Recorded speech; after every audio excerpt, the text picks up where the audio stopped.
In Rome, one quiet signature ended years of turmoil. Overnight, Pope Leo XIV removed one of the Vatican's most controversial figures and sent a clear signal to the global Church. The John Paul II Institute, once a shining beacon of Catholic family theology, had become a battleground of ideology and scandal. So why did it fall from grace? And why is the man now replacing Archbishop Paglia, Cardinal Reina, causing such a stir behind Vatican walls? Today, we reveal the 10 most astonishing facts behind this bold papal shakeup, including a buried letter, an unexpected alliance, and a silent vote that changed everything. Let's begin with number 10. Number 10, the John Paul II Institute, born from a saint's vision. Before scandal and headlines, there was a saint and a mission. It was 1982. As culture wars intensified in the West, Pope John Paul II looked out over a shifting world, one where the family was under siege and moral relativism was rising. In response, he didn't just issue another encyclical. He founded an institute, a fortress of truth rooted in love. The John Paul II Institute for Marriage and Family wasn't just another Vatican academic hub. It was the Pope's theological counteroffensive, or a bold step to form priests, scholars, and lay people in the Church's rich, unchanging vision of human dignity, sexuality, and family life. But what made it revolutionary was this: it refused to separate theology from life. Students didn't just study doctrine, they grappled with the modern world's most pressing questions, from bioethics and gender theory to marriage breakdown and secularism. It became a kind of spiritual boot camp for Catholic intellectuals, a place where truth wasn't just preserved but proclaimed. Over time, though, the vision blurred. As the years passed, some say the institute drifted, caught in ideological tug-of-wars, losing sight of the clarity and conviction St. John Paul had envisioned. Tensions flared. Reforms were made. Critics claimed the institute had lost its soul. Supporters of the changes called them overdue. So what went wrong? And how did a place once built on fidelity become the center of controversy? The answer begins with a name you've likely heard before, but not in this context. Let's move to number 9. Number 9, a tradition broken, how Paglia's appointment defied Vatican norms. For over 30 years, one unspoken rule shaped the identity of the John Paul II Institute. In 2016, that rule was shattered with a single appointment. Traditionally, the Grand Chancellor of the Institute was the Vicar of Rome, a role charged with safeguarding orthodoxy in the Pope's own diocese. It wasn't just ceremonial. It was symbolic. It said, "This institute belongs to the heart of the Church." But in a stunning departure, Pope Francis bypassed that tradition. He named Archbishop Vincenzo Paglia, then president of the Pontifical Academy for Life, as the new Grand Chancellor. It wasn't just a personnel change, it was a tectonic shift. Paglia was known for his pastoral sensitivity and willingness to engage contemporary culture, but critics argued he lacked the theological clarity and rootedness in John Paul II's legacy that the role demanded. And what happened next seemed to confirm their fears. Paglia ushered in sweeping reforms, restructuring the institute, altering its curriculum, and dismissing several longtime faculty members. Courses once centered on moral theology and Catholic anthropology gave way to programs focused on sociology, economics, and environmental ethics. Some welcomed the change, saying the Church needed to dialogue more effectively with modern realities. Others saw it as a dismantling of the institute's soul. Theologians, students, and donors voiced outrage. Letters flooded the Vatican. Protests erupted. Headlines labeled it a theological coup. The sense of betrayal wasn't just academic, it was personal. For many, the institute was a sacred trust, not a platform for ideological experimentation. Was Paglia executing a broader vision of Pope Francis, or did his actions go too far? Either way, the backlash would only grow, until Pope Leo XIV made a decision no one saw coming. For that, let's turn to number 8. Number 8, 2017, the year of the new institute. What if an institution isn't just renamed, but fundamentally transformed? In 2017, Pope Francis issued Summa Familiae Cura, effectively refounding the John Paul II Institute. the name itself changed from the Pontifical John Paul II Institute for Studies on Marriage and Family to the John Paul II Pontifical Theological Institute for Marriage and Family Sciences. This subtle shift hinted at something far deeper than a rebranding. The Institute's mission pivoted. Where it once stood as a fortress of Catholic moral theology, it now opened its doors wider to sociology, secular anthropology, even environmental ethics. Theological rigor gave way to interdisciplinary studies aiming to engage contemporary culture. Pope Francis's vision was clear: the Church needed to meet the modern world on new terms. But many loyal to St. John Paul II's original vision felt a profound loss. Critics said this wasn't just evolution. It was a departure from fidelity to core Church teachings on marriage and family. The Institute, once a beacon for defending timeless truths, now appeared to some as a place where those truths were being diluted. For students and faculty who believed in the original mission, it was heartbreaking.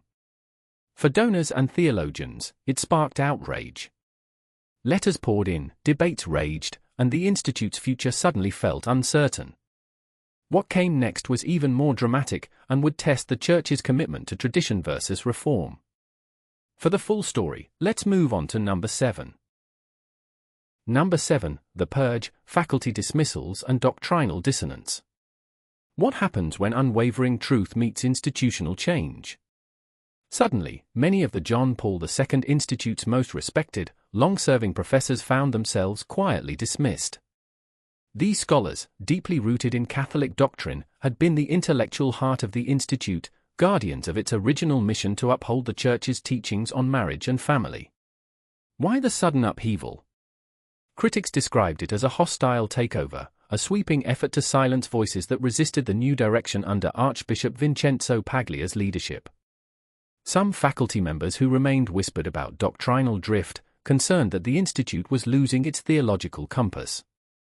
As tensions grew, questions arose: was the Institute becoming more secular than sacred? The once celebrated bastion of Catholic orthodoxy was now perceived by many as succumbing to modernist influences that downplayed moral absolutes. For the faculty, it was more than just losing jobs, it was a profound betrayal of a sacred trust. For students, it raised fears about the kind of teaching and formation they would receive. The academic community watched in uneasy silence as the Institute's identity seemed to unravel before their eyes. But the story was far from over. The fallout from these dismissals set the stage for even greater controversies ahead, testing the Church's resolve to balance tradition and reform. What would the next chapter bring? Number 6, the man who divided the Institute. Who is Archbishop Vincenzo Paglia? Why did one man become the lightning rod for controversy within the Church? Archbishop Vincenzo Paglia was never a figure to fade quietly into the background.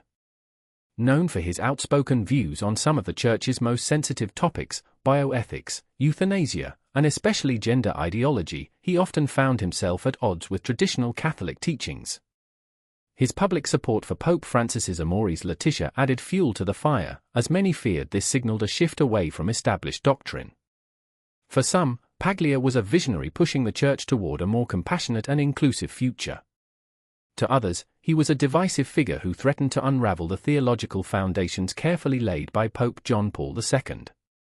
His appointment as Grand Chancellor of the John Paul II Institute was seen as a turning point, one that would redefine the Institute's identity. Under his leadership, debates erupted over the Institute's direction. Was it a place for faithful adherence to timeless truths, or a laboratory for progressive ideas? His tenure left many alumni and scholars feeling alienated, as the theological landscape they once knew became unrecognizable. But Archbishop Paglia's story was only part of a larger saga.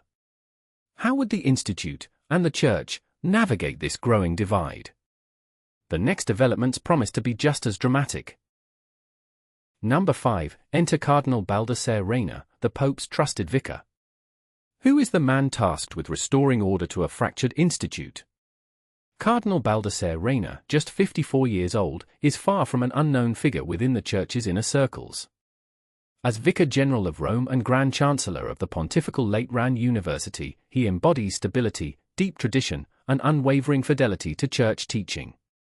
His appointment to lead the John Paul II Institute came at a crucial moment, a clear sign from Pope Leo XIV that a course correction was needed. Known especially for his firm stance on pro-life issues and his pastoral sensitivity, Cardinal Reina is viewed by many as the ideal leader to heal the divisions left in the wake of Archbishop Paglia's controversial tenure. His reputation as a loyal guardian of Catholic doctrine provides hope for those concerned about the Institute's theological drift. But stepping into a leadership role marked by unrest is never simple. How will Cardinal Reina navigate the lingering tensions between progressive and traditional factions? Will he be able to rekindle the Institute's original mission and bring clarity to its identity? As he takes the helm, all eyes are watching, anticipating a new chapter, but uncertain of what it will hold. The journey toward renewal has just begun.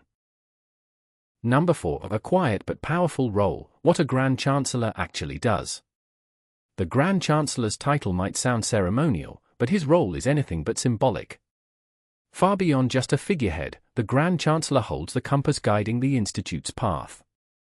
This office is charged with safeguarding doctrinal integrity, a task that demands vigilance and deep theological insight. The Grand Chancellor's influence stretches to approving key academic appointments, ensuring that those who teach and lead remain faithful to the Church's timeless teachings. In an era when theological drift has sparked intense debate, this position takes on even greater significance. Cardinal Baldassare Reina, now at the helm, anchors not only the Institute's spiritual direction but also its strategic future. His responsibilities shape how the Institute confronts challenges, preserves unity, and restores trust among faculty and faithful alike. Historically, the Grand Chancellor has been the unseen hand that maintains the delicate balance between academic freedom and fidelity to Catholic doctrine. This role reflects the Church's commitment to forming minds and hearts in truth, especially at an institute named after St. John Paul II, whose legacy was deeply intertwined with the defense of family and faith. What choices will Cardinal Reina make as he wields this authority? How will his leadership reshape the Institute's identity? The unfolding story of renewal promises to hold many surprises. Number 3. Pope Leo XIV's first big move, a return to order. Why did Pope Leo XIV make this his very first decision?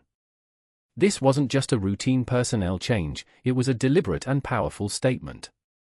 The Vatican had been grappling with tension and uncertainty surrounding the John Paul II Institute for the Family. By restoring its leadership to the Vicar of Rome, Pope Leo XIV sent a clear message: the days of ambiguity and discord are over.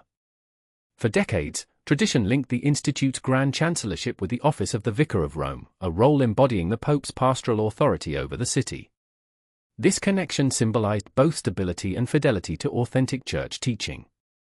The previous period, marked by controversy and theological divisions under Archbishop Vincenzo Paglia, fractured that legacy. By reinstating this custom, Pope Leo XIV revived not only an office but also the trust and spiritual balance essential to the Institute's mission. It was a move deeply rooted in history, reaffirming the Church's commitment to protecting marriage and family in a rapidly changing world. What ripple effects will this restoration have on the Institute's future? How will this renewal influence Catholic teaching on family life? The story of Pope Leo's decisive step has only just begun to unfold. Number 2. But will Reina reverse the damage? Tradition is back at the helm, but will that be enough to heal what's been fractured? The appointment of Cardinal Baldassare Reina signals a return to the Church's roots, yet the challenges ahead are formidable. The John Paul II Institute for Marriage and Family Sciences is still navigating the aftermath of controversial reforms. The Institute's statutes were rewritten in ways many see as a departure from its founding vision. Meanwhile, numerous faculty members who embraced the prior changes hold tenure, creating an environment resistant to swift overhaul. Can Cardinal Reina steer this complex ship without causing more division? His task is not simply administrative, it's deeply pastoral and intellectual. He must balance respect for academic freedom with a firm commitment to orthodox Catholic teaching, especially on sensitive issues like marriage, family, and life. Yet amid the uncertainty, hope glimmers. Many faithful look to Reina to rekindle the Institute's original mission, inspired by St. John Paul II's fearless defense of family values. It's a mission rooted in faith, formation, and courage. What steps will Reina take to rebuild trust? Can he unite a divided faculty while remaining true to the Church's timeless teachings? The road ahead is steep, but the destination could redefine Catholic education for generations. Number 1. Why this matters to the future of the Church.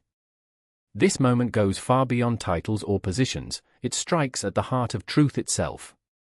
The John Paul II Institute was never meant to be just an academic center, it has always been a vital reflection of the Church's conscience, especially on life, marriage, and family. Founded by St. John Paul II to safeguard and deepen Catholic teaching on these foundational issues, it became a beacon for theologians, pastors, and families worldwide. When debates about marriage and family erupt, whether in seminaries or living rooms, the influence of this institute resonates powerfully. Today, as controversies swirl and the culture challenges long-standing truths, what happens in Rome at the Institute sends ripples across continents. The Church's moral compass is often tested here first. Cardinal Reina's recent appointment is widely seen as a hopeful turning point. Under his guidance, many believe the Church is reclaiming clarity and moral courage, qualities desperately needed in a world grappling with shifting values. Could this renewed leadership restore confidence and inspire faithful Catholics globally? The stakes couldn't be higher, and the eyes of the Church are watching closely. What will this new chapter bring to families, parishes, and the universal Church? The Church's path is rarely straightforward, it twists through trials, triumphs, and tensions alike. What does it truly mean when leadership changes signal a return to tradition? Could this mark a turning point in a long struggle for clarity and faithfulness? As the Church navigates this complex moment, we are reminded that truth, no matter how challenged, is enduring and cannot be silenced. Throughout history, the Church has faced storms, yet it has always found renewal in moments of courageous renewal.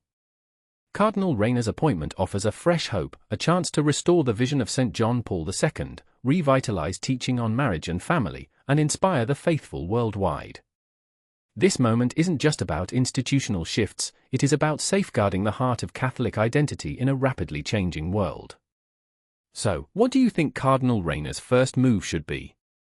How can the Church reclaim its role as a clear voice of truth and love in our time?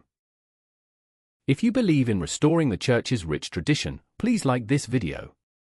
Subscribe for more insightful reflections on Catholic history and faith. And don't forget to share your thoughts below, your voice matters in this unfolding story. The journey continues, and we walk it together.